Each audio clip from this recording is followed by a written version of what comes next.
നമസ്കാരം. Gift Nifty നൽകുന്ന സൂചനകൾ പ്രകാരം ഇന്നത്തെ ട്രേഡിംഗ് സെഷനിൽ ഇന്ത്യൻ മാർക്കറ്റിൽ ഒരു ഗ്യാപ്പ് അപ്പ് ഓപ്പണിംഗ് വേണം നമ്മൾ പ്രതീക്ഷിക്കാൻ.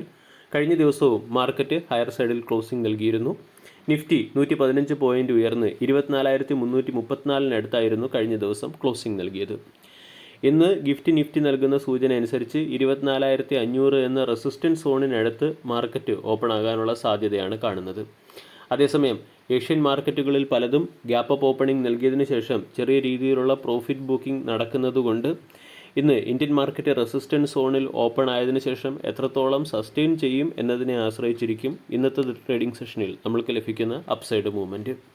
ഏഷ്യൻ മാർക്കറ്റിൽ നിന്നുള്ള അപ്ഡേറ്റ് പരിശോധിച്ചാൽ ഏഷ്യൻ മാർക്കറ്റുകളൊക്കെ പോസിറ്റീവ് സൈഡിലായിരുന്നു ക്ലോസിംഗ് നൽകിയത്. അതിനുശേഷം ജപ്പാൻ്റെ ഇൻഡെക്സായ നിക്കി 0.5% ഇടിയുകയും സൗത്ത് കൊറിയൻ ഇൻഡെക്സും ഒരു മികച്ച ഓപ്പണിങ്ങിന് ശേഷം പ്രോഫിറ്റ് ബുക്കിംഗ് വന്ന് 0.30% പോസിറ്റീവ് സൈഡിലാണ് ട്രേഡ് ചെയ്യുന്നത്. സൗത്ത് കൊറിയയുടെ സ്മാൾ ക്യാപ്പ് ഇൻഡെക്സായ കോസ്ഡാക്ക് 1% മുകളിൽ ഇടിഞ്ഞ് ട്രേഡ് ചെയ്യുന്നു. ഹോങ്കോങ് ഫ്യൂച്ചർ പരിശോധിച്ചാലും അമേരിക്കൻ ഫ്യൂച്ചർ പരിശോധിച്ചാലും അവിടെയെല്ലാം ഒരു പോസിറ്റീവ് മൊമെൻറ്റം നമ്മൾക്ക് പ്രകടമാണ്. ഇന്ന് ഏഷ്യൻ മാർക്കറ്റ് മികച്ച പെർഫോമൻസ് നടത്തിയതിന് പിന്നിലെ പ്രധാന കാരണം കഴിഞ്ഞ ദിവസം അമേരിക്കൻ മാർക്കറ്റ് നടത്തിയ മികച്ച പെർഫോമൻസും കൂടാതെ ക്രൂഡ് ഓയിലിൻ്റെ വിലയിലുണ്ടായ ഇടിവുമാണ്. അതേസമയം US മാർക്കറ്റിൽ നിന്നുള്ള അപ്ഡേറ്റ് പരിശോധിച്ചാൽ ആർട്ടിഫിഷ്യൽ ഇൻ്റലിജൻസ് സെക്ടറിലെ പ്രമുഖ കമ്പനിയായ എൻവിഡിയയുടെ ക്വാർട്ടർലി റിസൾട്ട് പുറത്തു വരുന്നതിന് മുന്നോടിയായി ഇൻവെസ്റ്റേഴ്സ് ഒരു കോഷ്യസ് അപ്രോച്ചാണ് വെച്ച് പുലർത്തിയിരിക്കുന്നത്. ഇന്ന് മാർക്കറ്റിൽ പോസിറ്റീവ് മൂവ്മെൻറ്റ് വരുന്നതിന് പിന്നിൽ ഏറ്റവും പ്രധാന കാരണം ക്രൂഡ് ഓയിലിൻ്റെ വിലയിലുണ്ടായ ഇടിവാണ്. 2-3 ദിവസങ്ങൾക്ക് മുമ്പ് $94 പെർ ബാരൽ എന്ന ലെവലിൽ നിന്നും ക്രൂഡ് ഓയിലിൻ്റെ വില $86 പെർ ബാരൽ എന്ന ലെവലിലേക്ക് ഇടിഞ്ഞിട്ടുണ്ട്. ഇന്ന് ക്രൂഡ് ഓയിലിൻ്റെ വിലയിൽ 2% ഇടിവ് വന്നു.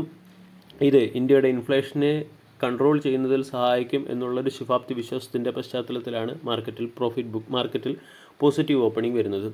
അതുപോലെ തന്നെ അമേരിക്കയുടെ ട്രഷറി ഈൽഡിലും ഇടിവ് പ്രകടമാണ്.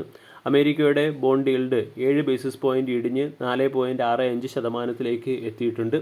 ഇത് അമേരിക്കൻ മാർക്കറ്റിൻ്റെ ലിക്വിഡിറ്റി കൂടുന്നതിന് സഹായകമാകും. ഇതിൻ്റെ പശ്ചാത്തലത്തിൽ IT ടെക് സെക്ടറിലെ സ്റ്റോക്കുകളിൽ ഒരു മൊമെൻറ്റം പ്രതീക്ഷിക്കാം. അത് ഇന്ത്യൻ മാർക്കറ്റിലും പ്രതീക്ഷിക്കാവുന്നതാണ്. അതേസമയം അമേരിക്കയിൽ നിന്നുള്ള എക്കണോമിക് ഡാറ്റ നമ്മൾ പരിശോധിച്ചാൽ അവിടെ കൺസ്യൂമർ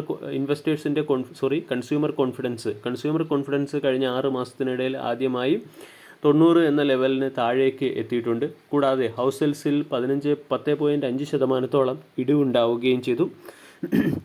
ഈ ഒരു സാഹചര്യത്തിൽ ഇൻവെസ്റ്റേഴ്സ് ഒരു കോഷ്യസ് അപ്രോച്ചാണ് വെച്ച് പുലർത്തുന്നത്. ഇൻഫ്ലേഷൻ ആയില്ലെങ്കിൽ ഫെഡ് ഇൻട്രസ്റ്റ് റേറ്റ് ഹൈക്കിലേക്ക് നീങ്ങും എന്നൊരു ആശങ്കയും അമേരിക്കൻ മാർക്കറ്റിൽ പ്രകടമാണ്. ഇനി കഴിഞ്ഞ ദിവസം ഫോറിൻ ഇൻസ്റ്റിറ്റ്യൂഷണൽ ഇൻവെസ്റ്റേഴ്സും ഡൊമസ്റ്റിക് ഇൻസ്റ്റിറ്റ്യൂഷണൽ ഇൻവെസ്റ്റേഴ്സും ഇന്ത്യൻ മാർക്കറ്റിൽ ബൈയിങ് നടത്തി നെറ്റ് ബയറായി മാറി. FIS 1600 കോടിയുടെയും DAS 230 കോടി രൂപയുടെയും ബൈയിങ് ആണ് നടത്തിയത്. കൂടാതെ രൂപയുടെ മൂല്യത്തിലും ഒരു വർധനവുണ്ടായി. രൂപയുടെ മൂല്യം 34 പൈസ വർദ്ധിച്ച് 95.41 എന്ന ലെവലിലേക്ക് എത്തുകയും ചെയ്തു. ഇതും ഇന്ത്യൻ മാർക്കറ്റിനെ സംബന്ധിക്കുന്ന പോസിറ്റീവ് അപ്ഡേറ്റ് ആണ്. ഇനി ഇന്നത്തെ ട്രേഡിംഗ് സെഷനിൽ നമ്മൾ പ്രധാനമായും ശ്രദ്ധിക്കേണ്ടത് ബാങ്കിങ് സെക്ടറിനെ തന്നെയാണ്. ഗോൾഡ്മാൻ സാക്സ് പുറത്തുവിട്ട റിപ്പോർട്ട് പ്രകാരം ഇന്ത്യൻ പ്രൈവറ്റ് ബാങ്കുകളിൽ ICICI ബാങ്ക് ഗോൾഡ്മാൻ സാക്സിൻ്റെ ടോപ്പ് പിക്കായി മാറിയിട്ടുണ്ട്. തൊട്ടു പിന്നാലെ ആക്സിസ് ബാങ്കിനെയും തിരഞ്ഞെടുത്തിട്ടുണ്ട്. ബാങ്കുകൾക്ക് പ്രമുഖ US റേറ്റിംഗ് ഏജൻസികൾ ഔട്ട് പെർഫോം നൽകിയതിൻ്റെ പശ്ചാത്തലത്തിൽ കഴിഞ്ഞ ദിവസം ICICI ബാങ്കിൻ്റെ ADR 2.5% ഉയർന്നു. അതുകൊണ്ട് ഇന്നത്തെ ട്രേഡിംഗ് സെഷനിൽ ഈ 2 ബാങ്കിങ് സെക്ടറിലെ സ്റ്റോക്കുകളെ ഫോക്കസ് ചെയ്യാവുന്നതാണ്. കൂടാതെ Jana Small Finance Bank Federal Bank ലയിക്കും എന്ന രീതിയിലുള്ള ചില അപ്ഡേറ്റുകളും വരുന്നുണ്ട്. ഇതിൻ്റെ പശ്ചാത്തലത്തിൽ ഫെഡറൽ ബാങ്ക് മാർക്കറ്റിൻ്റെ ശ്രദ്ധ ആകർഷിച്ചേക്കും. ESDS സോഫ്റ്റ്വെയർ സൊല്യൂഷൻ്റെ IPO മറ്റന്നാൾ മുതൽ 28-ാം തീയതി മുതൽ ആരംഭിക്കുകയാണ്.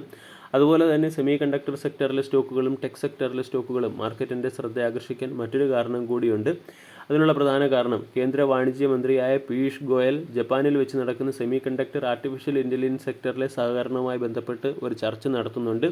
ഇതിൻ്റെ പശ്ചാത്തലത്തിൽ ഇലക്ട്രോണിക് സെമി കണ്ടക്ടർ സെക്ടറിലെ സ്റ്റോക്കുകളിൽ സംബന്ധിച്ച ഒരു പോസിറ്റീവ് അപ്ഡേറ്റായി മാറിയേക്കും. ഇനി നിഫ്റ്റിയെ സംബന്ധിക്കുന്ന ഏറ്റവും പ്രധാന അപ്ഡേറ്റ് നിഫ്റ്റി അതിൻ്റെ 50-യുടെ എക്സ്പോണൻഷ്യൽ മൂവിംഗ് ആവറേജ് റേഞ്ച് എന്ന റെസിസ്റ്റൻസിന് മുകളിൽ കഴിഞ്ഞ ദിവസം സസ്റ്റെയിൻ ചെയ്തു എന്നുള്ളതാണ്.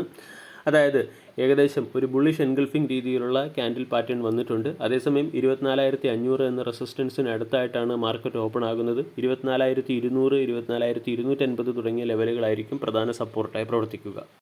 ഇനി ഇന്നത്തെ ട്രേഡിംഗ് സെഷനിൽ മാർക്കറ്റിൻ്റെ ശ്രദ്ധ ആകർഷിക്കാൻ സാധ്യതയുള്ള ചില പ്രധാനപ്പെട്ട സ്റ്റോക്കുകളെ കൂടി പരിചയപ്പെടാം. ഒന്നാമത്തേത് ഗ്രോ എന്ന കമ്പനിയുടെ പേരൻറ്റ് കമ്പനിയായ ബില്യൺ ബ്രെയിൻസ് ഗാരേജ് ലിമിറ്റഡ് കമ്പനിയുടെ 1.6% സ്റ്റേക്കുകൾ ബ്ലോക്ക് ഡീൽ വഴി സെൽ ചെയ്തേക്കും. ഇതിൻ്റെ പശ്ചാത്തലത്തിൽ ഗ്രോ എന്ന സ്റ്റോക്ക് മാർക്കറ്റിൻ്റെ ശ്രദ്ധയാകർഷിക്കാൻ സാധ്യതയുണ്ട്. അതുപോലെ തന്നെ വെൽപ്സൺ കോർപ്പ് എന്ന കമ്പനിയുടെ MDയും CEOയും കമ്പനിയുടെ 2.4% സ്റ്റേക്കുകൾ ബ്ലോക്ക് ഡീൽ വഴി സെൽ ചെയ്യുന്നുണ്ട്. അതുകൊണ്ട് വെൽപ്സൺ കോർപ്പ് എന്ന സ്റ്റോക്കിനെയും ഇന്നത്തെ ട്രേഡിംഗ് സെഷനിൽ ശ്രദ്ധിക്കാവുന്നതാണ്. ഫ്ലുവൻസ് ഫാർമയുടെ 58% സ്റ്റേക്ക് അക്വയർ ചെയ്യാനുള്ള പ്ലാനിൽ നിന്നും മാമ എർത്ത് അല്ലെങ്കിൽ ഹൊണാസ കൺസ്യൂമർ എന്ന കമ്പനി പിന്മാറിയിട്ടുണ്ട്. അതിൻ്റെ പശ്ചാത്തലത്തിൽ ഹൊണാസ കൺസ്യൂമർ മാർക്കറ്റിൻ്റെ ശ്രദ്ധയാകർഷിക്കാനുള്ള സാധ്യത കൂടുതലാണ്. ARSS ഇൻഫ്രാസ്ട്രക്ചർ പ്രോജക്റ്റ് എന്ന കമ്പനിക്ക് ഈസ്റ്റ് കോസ്റ്റ് റെയിൽവേയിൽ നിന്നും 104 കോടി രൂപയുടെ വർക്ക് ഓർഡർ ലഭിച്ചിട്ടുണ്ട്. അതുകൊണ്ട് സ്റ്റോക്കിനെ ശ്രദ്ധിക്കാം.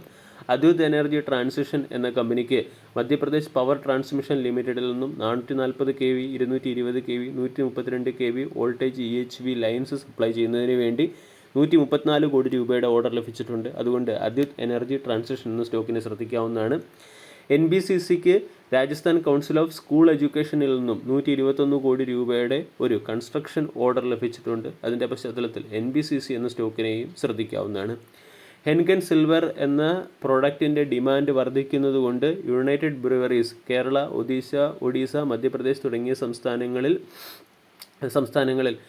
അവരുടെ ഒരു മാനുഫാക്ചറിംഗ് പ്ലാന്റ് അല്ലെങ്കിൽ ബിവറേജ് പ്ലാന്റ് സ്ഥാപിക്കാൻ തീരുമാനിച്ചിട്ടുണ്ട്. ഇതിൻ്റെ പശ്ചാത്തലത്തിൽ business expansion point of view United Breweries മാർക്കറ്റിൻ്റെ ശ്രദ്ധയാകർഷിക്കാൻ സാധ്യതയുണ്ട്.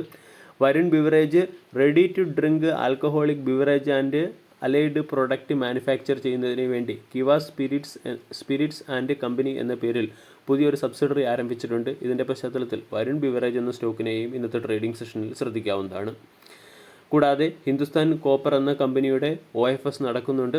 കഴിഞ്ഞ ദിവസം OFSൽ 3% സ്റ്റേക്കുകളാണ് ഗവൺമെൻറ് സെൽ ചെയ്യുന്നത്. കൂടാതെ അഡീഷണലായിട്ട് 3% സ്റ്റേക്ക് സെൽ ചെയ്യാനുള്ള പ്ലാൻ കൂടിയുണ്ട്. ഇതിൻ്റെ പശ്ചാത്തലത്തിൽ 6% total paid up equity government OFS വഴി സെൽ ചെയ്തേക്കാം. അതുകൊണ്ട് ഹിന്ദുസ്ഥാൻ കോപ്പർ എന്ന സ്റ്റോക്കും മാർക്കറ്റിൻ്റെ ശ്രദ്ധ ആകർഷിച്ചേക്കും. വീഡിയോ എല്ലാവർക്കും ഇഷ്ടമായി എന്ന് വിശ്വസിക്കുന്നു. Thank you.